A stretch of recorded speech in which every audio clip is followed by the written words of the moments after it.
Ini hari pertama pindah sekolah Park Gi-yeon. Di sepanjang jalan banyak siswa membicarakan klub judo terkenal yang ada di sekolahnya nanti. Itu seru pikir MC, tapi ibunya akan memotong menjadi kimbap jika ia dipindahkan lagi. Ia sudah bertekad untuk berubah, tapi sebelum itu MC ingin berkelahi sekali lagi sebelum masuk sekolah baru. Dari kejauhan ada anak siswa yang dipukuli. Ada korek, MC menghampiri gerombolan berandalan yang tengah membuli seseorang. Pembuli itu bilang, "Memangnya kamu siapa? Itu seragam sekolah mana? Tidak ada anak yang berani dengan geng kami." Seketika saja pembuli langsung mengarahkan tinjunya ke MC, tapi MC menjatuhkan dengan satu pukulan di perut. MC mengerutu karena dia tanpa sadar dia berkelahi lagi, tapi ia sadar untungnya ini masih di luar sekolah. "Selamat pagi semua, perkenalkan ini Park Gi-yeon, mulai sekarang ia akan satu kelas dengan kalian," ucap Pak Guru. Ternyata anak yang dibuli tadi satu kelas dengannya, namanya Kim Subin, dan mereka duduk bersebelahan. Subin sudah takut, tampang Gi-yeon menakutkan apalagi dengan postur badan besar. Walau takut, Subin mengajaknya bicara, tapi ia salah paham, MC ingin memperbudaknya juga. Terdengar bantingan pintu, itu geng yang tadi mereka melihat sekitar dan mengetahui jika Gong Gi-unam, atlet judo terkenal itu, sedang tidak ada di kelas.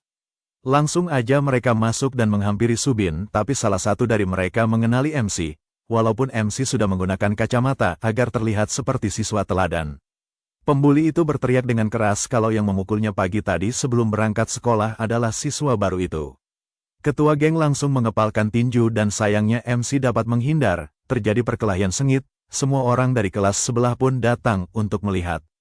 Tiba-tiba ada suara, "Permisi, saya mau lewat." Itu adalah cewek bernama Gi-unam. Gi-unam melihat perkelahian itu langsung menyentuh pundak MC.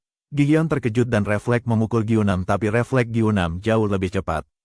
MC pingsan dan terbangun di UKS. Sebagai laki-laki MC merasa egonya terluka dan ia bertekad mengalahkan wanita itu. Sobin adalah orang pertama yang Gi-yeon temui. Sobin mengembalikan kacamata MC yang sudah rusak akibat perkelahian tadi.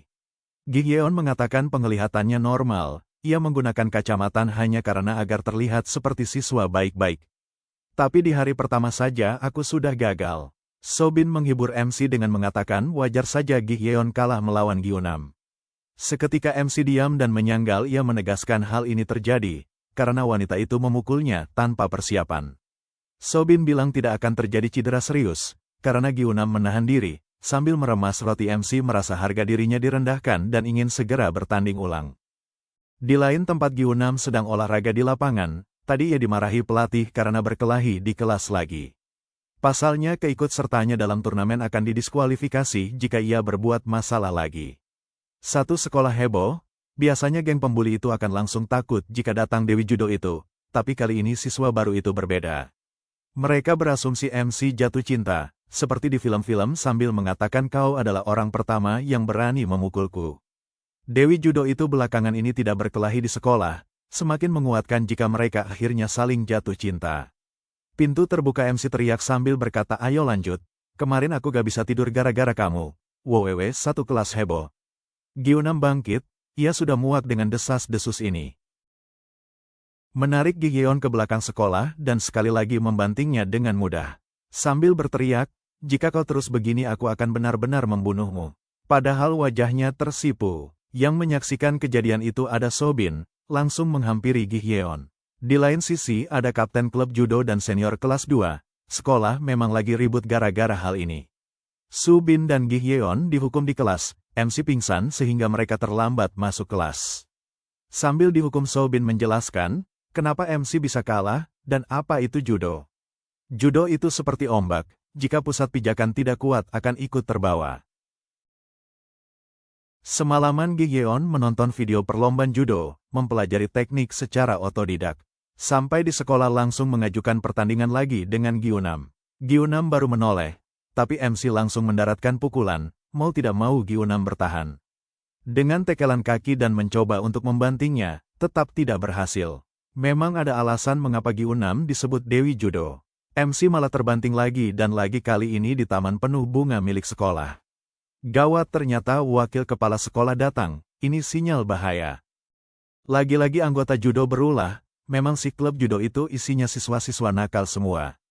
Wakil kepala sekolah menegaskan lagi, jika Gi-unam berulah lagi, ia tidak akan diikutkan dalam turnamen nasional. Gihyeon yang mendengar itu kaget, ternyata ada alasan mengapa Gyunam tidak meladeninya selama ini. Ibu itu lagi-lagi menyindir tentang etika dan mengatakan wajar saja jika mereka tidak punya adab, pasalnya tiang mereka hanya satu. Maksudnya orang tua mereka tidak utuh dan tidak ada yang bisa mendidik mereka dengan baik. Mendengar itu tangan MC terkepal. Tok-tok suara pintu akhirnya dibuka, ada kapten judo di sana. Mengkode mereka untuk keluar ruangan. Akhirnya masalah ini diselesaikan dengan kerja bakti selama 1 minggu, pasalnya taman sekolah dan bunga kesayangan wakil kepala sekolah rusak. Gyunam akhirnya bisa bernafas lega tidak mendapatkan poin penalti dan beranjak pergi. Tersisa kapten judo dan MC. Sebelum MC dapat pergi, kapten bertanya, apakah kau mau belajar judo? Jika kau ingin berkelahi dengan Gyunam, lakukanlah secara resmi. Di klub judo, sepulang sekolah mereka melakukan kerja bakti, sambil mencabuti rumput. Gihyeon melihat Gyunam di antara bunga-bunga taman, sambil memikirkan, apa yang sedang diperjuangkan oleh cewek ini. Langit sore itu indah dan MC memang liar. Ia mengajak Gyunam bertarung lagi dan di saat tinjunya hampir mengenai muka cewek itu. Gihyeon berhasil membatalkan serangan. Dewi judo itu diam dan mempersilahkan. Jika MC ingin memukulkan ia sudah muak dengan semua ini, ada yang lebih penting dan harus diperjuangkan. 1 atau 2 pukulan sekarang tidak terlalu menyakitkan baginya. Gihyeon berteriak, bukan ini yang dia mau, harga dirinya sekarang lebih terinjak-injak daripada sebelumnya. Dihadapkan pilihan pukul lalu pergi atau pergi saja, cewek di depannya ini sedang bersikap berbelas kasih. MC kita tambah frustasi, ia tahu dirinya bodoh, dan hanya mengikuti insting liarnya saja. Menarik pintu klub judo sambil berteriak deklarasi bertarung dengan Gyunam. Keras seragamnya ditarik oleh seseorang, itu adalah Tae Yang, laki-laki kelas 11 sekaligus fans nomor 1 Gyunam. Ini klub judo, orang luar dilarang masuk, tegas dan datar, Tae Yang sangat kesal dengan MC. Apalagi desas-desus pacaran itu. Pelatih berteriak membuka mereka diam, tapi MC langsung deklarasi lagi. Kapten hanya bisa tertawa. Pelatih mengatakan di sini dojo, segala hal diselesaikan dengan pertandingan judo. Syarat bertanding yang pertama adalah harus anggota klub judo. MC tanpa berpikir mensetujui tes masuk itu, yaitu menjatuhkan Tae Yang 1 kali atau membuat Tae Yang menyentuh lantai dalam kurun waktu 5 menit. Peraturan dasar judo sederhana, harus dimulai dengan hormat dan diakhiri dengan hormat.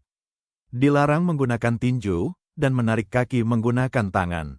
Peraturan ini sangat merugikan Gihyeon, yang dasar pertarungannya adalah kecepatan serta kegesitan. Serangan pertama binatang buas Gihyeon dilawan dengan teknik tekelan ringan, serangan kedua dikalahkan dengan bantingan. Serang seterusnya selalu dapat dipatahkan Tae Yang membuat MC kesal adalah Tae Yang melawannya dengan gestur malas-malasan. Harga diri MC semakin terinjak. Dengan teknik tipuan juga tidak tertembus. Sisa waktu 5 detik, Tae Yang meminta MC menyerah saja, toh dia tidak akan dapat dijatuhkan. Gihyeon berteriak sambil menunjuk lawannya itu. Jika hari ini aku tidak dapat mengalahkanmu, besok dan besoknya lagi, aku akan tetap datang, karena ini masalah harga diri, damen. Tae Yang langsung meninju Gihyeon dan menyatakan dirinya didiskualifikasi karena menggunakan tinju, tidak di Naruto di sini juga ternyata berhasil ceramah no jutsu. Tae Yang sangat suka bermalas-malasan, tidur dan bolos latihan. Jika Gihyeon mencarinya tiap hari, surganya hilang. Semua orang kaget dan Gihyeon dinyatakan lulus tes masuk